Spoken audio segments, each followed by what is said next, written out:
Occupational English Test. Listening Test. This test has 3 parts. In each part, you'll hear a number of different extracts. At the start of each extract, you'll hear this sound. You'll have time to read the questions before you hear each extract, and you'll hear each extract once only. Complete your answers as you listen. At the end of the test, you'll have 2 minutes to check your answers. Part A. In this part of the test, you'll hear 2 different extracts. In each extract, a health professional is talking to a patient. For questions 1 to 24, complete the notes with information you hear. Now look at the notes for extract 1.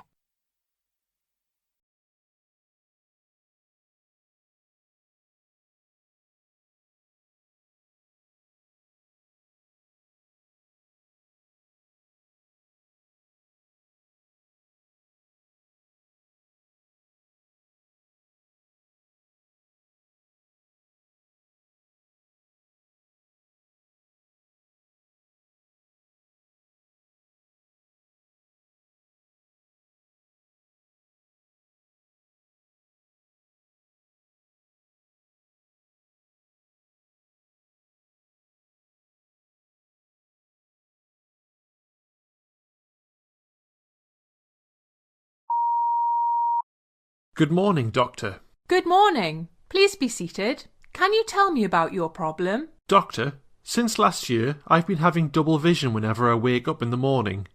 The problem lasts for 1 hour after I wake. When I close my eyes, the double vision dissipates. Over the past month, the double vision problem has worsened in intensity and frequency. I approached a local hospital in my town, and they referred me to the emergency department for an urgent MRI to investigate for possible aneurysm. There, I had a normal MRI and I was discharged to go home. By the next week, the double vision improved, although at present I'm still experiencing constant diplopia. In the past, whenever I saw 2 objects, they were very far apart in horizontal plane, but now the objects appear much closer together. I've stopped driving. I've also discontinued my job due to the diplopia problem. There's no temporal fluctuation to the double vision. Very recently, over the past week, I've developed supraorbital pain on the right side. Your age? 51, Doctor. Do you have any problems with swallowing or dysphagia? No, Doctor. Any weakness, numbness, tingling, or any neurological issues? No, Doctor. Do you have any difficulty in speaking or dysarthria? No, Doctor. Are you on any medication or allergic to any medicines? No, Doctor. Do you drink or smoke? I do not drink, but I smoke. Is there any family history of any illness? My mother died of a stroke when she was 90. My father had colon cancer. Well, your physical examination report shows your BP 124/76, heart rate 101, respiratory rate is 20. Your recent MRI report shows a questionable 3 mm aneurysm of the medial left supraclinoid internal corduroy artery. There is absolutely no abnormality on the right side. The blood flow patterns are normal and there is no blood vessel abnormalities. I think you have developed a condition myasthenia gravis or other disorder. Your right lid process. You have left gaze diplopia. The pupils are equal and reactive to light. Your neurological investigation is absolutely normal. There are possibilities of other extraocular abnormalities. You have horizontal diplopia in both directions, but there is no vertical diplopia. You have monocular diplopia. Is it curable, Doctor? Yes, of course. I would advise you to have a craniotomy and clipping done. This is a surgery performed to treat an aneurysm. However, you have to be very careful after the surgery because a rupture may cause you to lose your vision. I think I should go for this surgery at any cost, Doctor. You were right, Mr. McTaggle.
Good morning.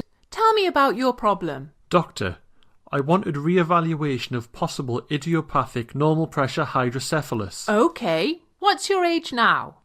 I'm 80, doctor.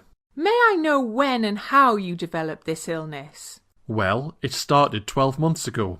I had severe cognitive impairment, gait impairment and incontinence. Actually, I was evaluated in hospital at the time with CSF drainage via temporary spinal catheter, but there wasn't any significant response for that. Well, your MRI shows you have cervical stenosis.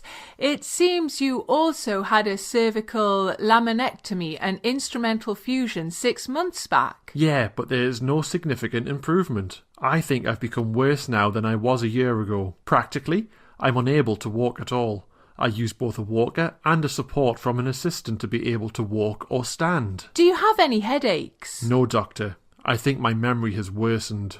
What medication are you taking? Aricept 10 milligrams in the evening, carbidopa 25 milligrams or levodopa 100 milligrams 3 times a day, citalopram 40 milligrams daily, Collis 100 milligrams twice a day, finasteride 5 milligrams once a day, Flomax 0.4 milligrams once a day, multivitamin with iron once a day, omeprazole 20 milligrams once a day, Senna 8.6 milligrams twice a day, Tylenol 650 milligrams as needed, and promethazine 25 milligrams as needed. Your cranial nerve exam shows there is no up gaze that I can extract today. The down gaze and horizontal gaze are intact. Your gait is severely impaired. I have reviewed your CT scan of your brain and compared it to the MRI scan taken 8 months ago. Now I can see that the ventricles appear larger. The frontal hall span was previously about 5.5 centimetres and now it is 6 centimetres. The third ventricular span is 15 millimetres. I have come to the conclusion now that you have idiopathic normal pressure hydrocephalus.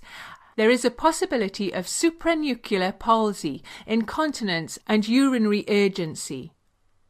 Although you have already had a CSF drainage via spinal catheter a year ago, I would strongly recommend that you repeat this now because there is further enlargement of the ventricles on the scan. I would also recommend a shunt surgery that would probably make a difference.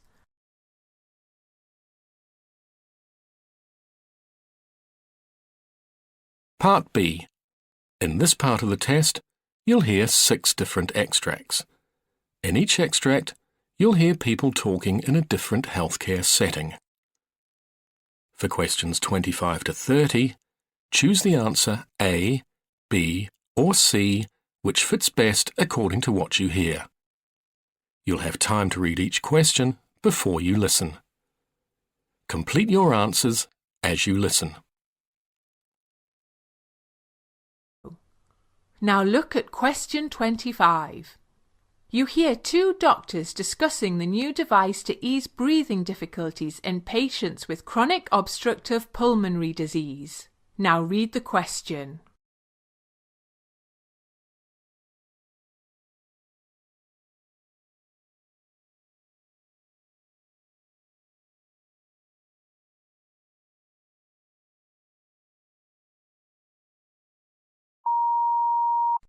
Doctor, what about the new device that will ease breathing difficulty in patients with chronic obstructive pulmonary disease? Decreasing the volume of lungs affected by emphysema or chronic obstructive pulmonary disease actually makes patients with the condition breathe more easily. If they take a breath due to the lung capacity, it causes shortness of breath. When we take a deep breath in, if it is hard to breathe up there, this is called shortness of breath, which our patients often experience. Therefore, reducing the lung volume significantly improves the quality of life. The new device resembling a valve is used for achieving this, and this is being tested in the US.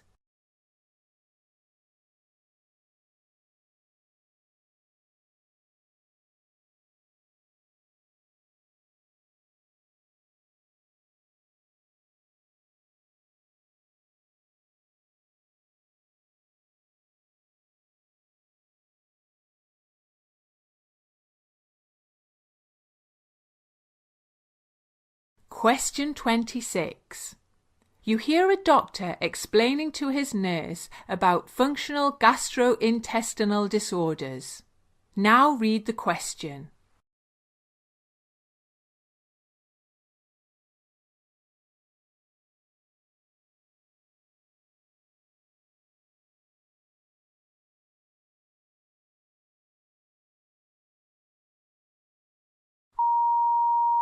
Hello, doctor. Can you explain to me about functional gastrointestinal disorders in patients? Well, functional gastrointestinal disorders is common in my daily clinical practice. This is characterized by difficulties in motility patterns and visceral hypersensitivity. If the patient is bloated and gassy, you should get them treated before the condition progresses. Bloating after meals, loose stool, constipation and gas are the minor symptoms of functional gastrointestinal disorder, while acid reflux, foul-smelling gas and abdominal distension are major symptoms of the disease. The symptoms such as foul-smelling sticky stool, hematochezia and the sense of urgency to defecate are the severe symptoms of the disease.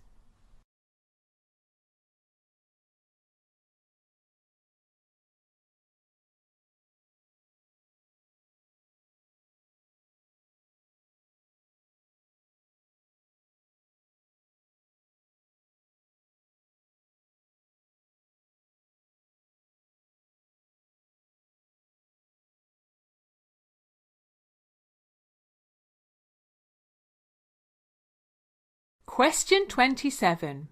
You hear two doctors talking about the differences between conductive and sensorineural hearing impairment. Now read the question.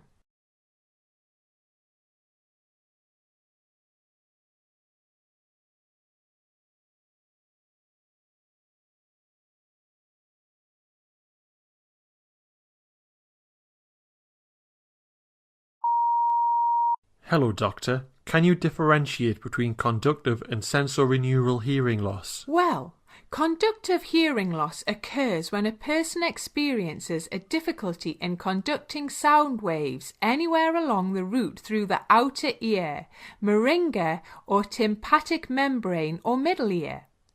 This may occur in conjunction with sensorineural hearing loss as well. While the root cause of sensorineural hearing loss lies in the sensory organ or inner ear called cochlea and associated structures, or the vestibular cochlear nerve or neutral part, about 90% of hearing impaired patients are of sensorial hearing loss. However, this can be mild, moderate, severe, or profound.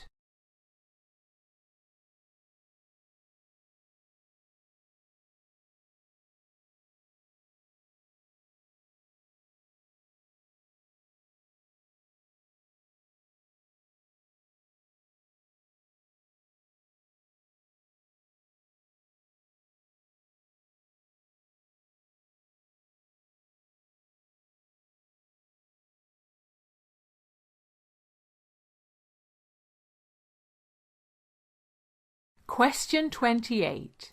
You hear a doctor briefing a junior doctor about eczema. Now read the question.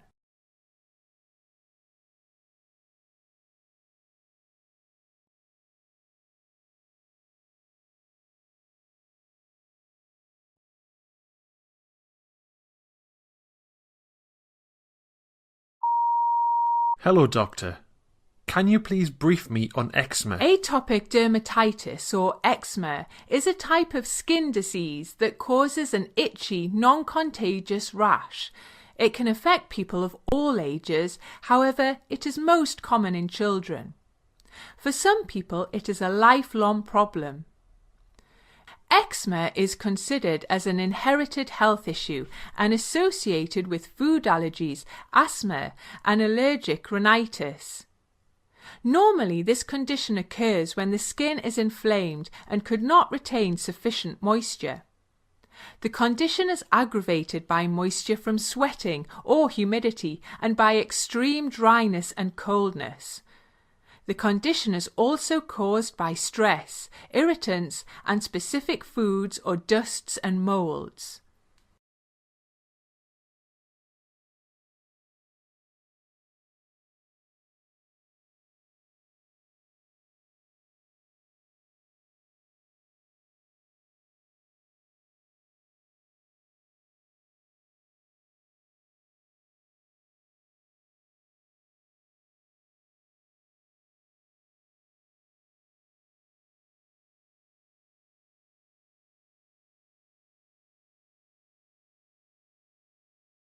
Question 29. You hear a doctor's dialogue on the vaccine for hepatitis B virus. Now read the question.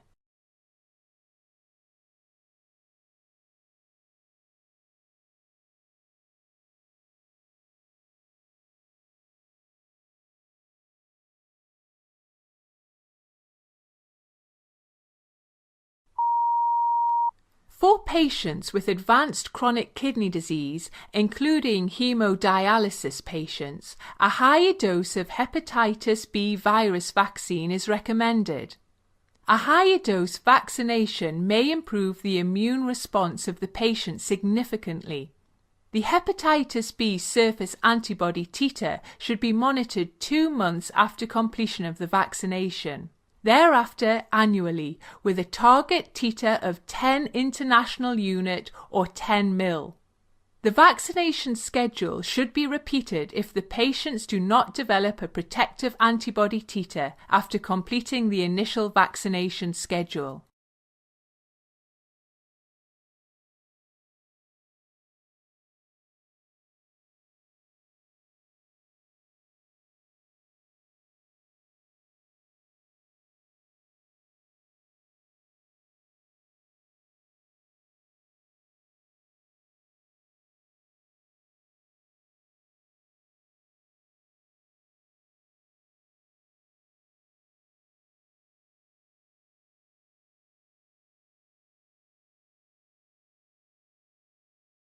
Question 30.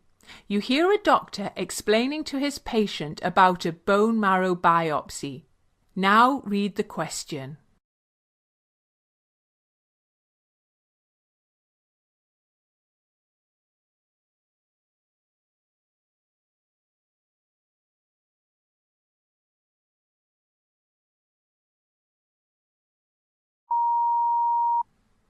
Doctor, I was told to undergo a bone marrow biopsy and I'm very worried about this test. Can you suggest how I need to prepare for this? Well, a bone marrow biopsy is normally advised to diagnose and monitor a variety of conditions.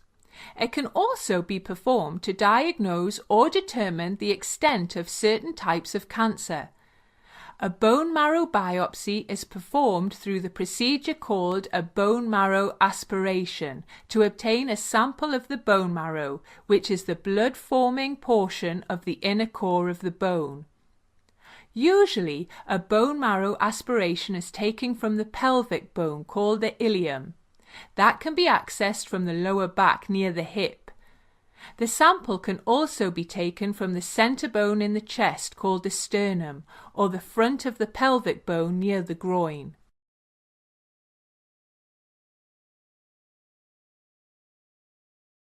Part C. In this part of the test, you'll hear 2 different extracts. In each extract, you'll hear health professionals talking about aspects of their work. For questions 31 to 42, choose the answer A, B, or C, which fits best according to what you hear. Complete your answers as you listen. Now look at Extract 1. Extract 1. Questions 31 to 36. You hear the doctor briefing his staff about the pathology report. You have 90 seconds to read questions 31 to 36.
Hello, Doctor. Will you please explain to me about the type of information included in a pathology report? Well, often a pathology report of surgical specimens is complex and very long. These are divided into many subheadings. The general information includes the name of the patient, the medical report number, the date of the biopsy or surgery, and the unique number of the specimen that is assigned in the lab. The next set of information often contains patient information provided by the doctor who resected the tissue sample. This information includes the special requests made to the pathologist and the medical history. For instance, if a lymph node sample is being resected from a patient with cancer in another organ, the doctor will indicate the type of the original cancer. This is useful in guiding the pathologist's selection of special tests that may be required to assess if any cancer in that lymph node is a metastasis from the original cancer, or else a new cancer that started in the lymph node. Gross description is the next part of the information. Here, the term gross means the details seen without using a microscope, by simply looking at it and feeling the tissue sample and measuring. In the case of a small biopsy, the gross description would be a few sentences listing its color, size, and consistency. Gross description would also include the number of tissue-containing cassettes submitted for biopsy. However, in the case of a larger biopsy or tissue specimen, for instance a mastectomy for breast cancer, this will have lengthy gross descriptions, including the size of the entire piece of tissue, size of the cancer tumor, how close the cancer tumor is to the nearest surgical margin of the specimen, how many lymph nodes were detected in the underarm area, and the particulars of the non-cancer tissues. A note of where tissue was taken from is also included. The gross description is very short for cryptology specimens. That usually notes the number of smears or slides made by the doctor. If the specimen is a body fluid, its volume and colour are indicated. Microscopic description will include details such as the appearance of cancer cells, how these cells are arranged together, and the extent of invasion to the nearby tissue in the specimen. Results of any other investigations made, such as flow cytometry, histochemical, etc., may be indicated in the microscopic description or in an exclusive section. Diagnosis is the most significant part of the pathology report. Although this is the bottom line of the pathology, this section can be mentioned at the top or bottom of the report. The doctor relies on this final diagnosis information to decide on the best treatment methodologies. In case the diagnosis is made for a cancer tumor, this section will indicate the exact type of cancer and will include the grade of cancer. Once the final diagnosis is complete, the pathologist may want to include any additional notes for the doctors taking care of the patient. Often, this comment section is used to recommend further diagnosis or to clarify a concern.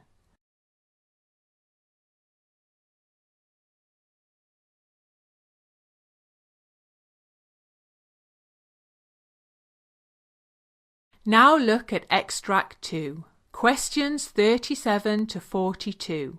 You hear the doctor giving a lecture to the junior doctors on lung carcinoid tumours. You have 90 seconds to read questions 37 to 42.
We all know that cancer begins when the cells begin to grow out of control. Cells in any part of our body can become cancer and can metastasize to other parts. Significantly, lung carcinoid tumors are uncommon and grow slower compared with other types of lung cancers. Lung carcinoids are made up of special cells called neuroendocrine cells.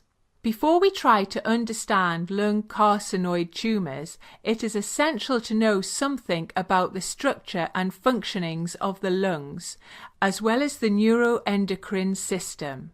Our right lung has 3 sections called lobes, and our left lung has 2 lobes. The left lung is smaller because the heart takes up room on that side. When we breathe in, air goes into the lungs through the trachea. The trachea divides into tubes called the bronchi that enter the lungs and further divide into smaller branches called the bronchioles. At the end of the bronchioles, there are tiny air sacs called alveoli, from where many tiny blood vessels run through. These blood vessels absorb oxygen into the bloodstream and pass carbon dioxide into the alveoli, which is exhaled. Therefore, the main function of the lungs are inhaling oxygen and exhaling carbon dioxide. A thin lining, known as the phleura, surrounds the lungs, which protects the lungs and helps them slide back and forth as they expand and contract while we breathe. Phleura capacity is the space inside our chest that contains the lungs. A dome-shaped thin muscle called the diaphragm below the lungs, which separates the chest from the abdomen. Therefore, while we breathe, the diaphragm moves up and down, forcing the air in and out of the lungs. Lung carcinoid tumors develop from the cells of the diffuse neuroendocrine system, made up of the cells that are similar to nerve cells and hormone-making endocrine cells. These cells do not form an actual organ like the thyroid or adrenal glands. Instead, these cells are scattered throughout the body in organs such as the intestines, stomach, and lungs. Neuroendocrine cells secrete hormones such as adrenaline and similar substances. This may help control airflow and blood flow in the lungs and may help control the growth of other types of lung cells. Neuroendocrine cells may detect the oxygen and carbon dioxide levels in the air we breathe and then discharge chemical messages to help the lungs adjust accordingly. For instance, people living at higher altitudes will have more lung neuroendocrine cells because of the decreased oxygen level in the air they breathe.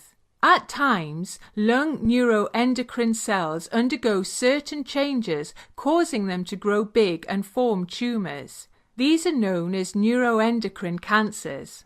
Lung carcinoid tumors are a kind of neuroendocrine tumor. However, neuroendocrine tumors can form in any part of our body. Stomach is another common site for neuroendocrine tumor formation. There are 4 different types of neuroendocrine lung tumors. Starting with the aggressive growth of the cancer, the 4 types are small cell lung cancer, large cell neuroendocrine carcinoma, atypical carcinoid tumor, and typical carcinoid tumor. Small cell lung cancer is one of the aggressively growing and spreading tumors. Large cell neuroendocrine carcinoma is a rare type of cancer. It is a subcategory of non-small cell lung cancer, though it grows aggressively like small cell lung cancer. Typical and atypical carcinoid tumors are carcinoids that appear different under the microscope. Typical carcinoids grow slowly and they rarely spread beyond the lungs. 90% of the lung carcinoids are typical carcinoids. Atypical carcinoids grow a little faster, and they are likely to spread to other organs. They contain more cells in the process of dividing, and they appear more like a fast-growing tumor. Unlike the typical carcinoids, atypical carcinoids are uncommon. At times, carcinoids are classified by where they develop from inside the lung. Central carcinoids form in the bronchial walls near the center of the lungs, and most lung carcinoid tumors are central carcinoids, which are also typical carcinoids. Peripheral carcinoids form in the bronchioles, towards the outer edges of the lungs.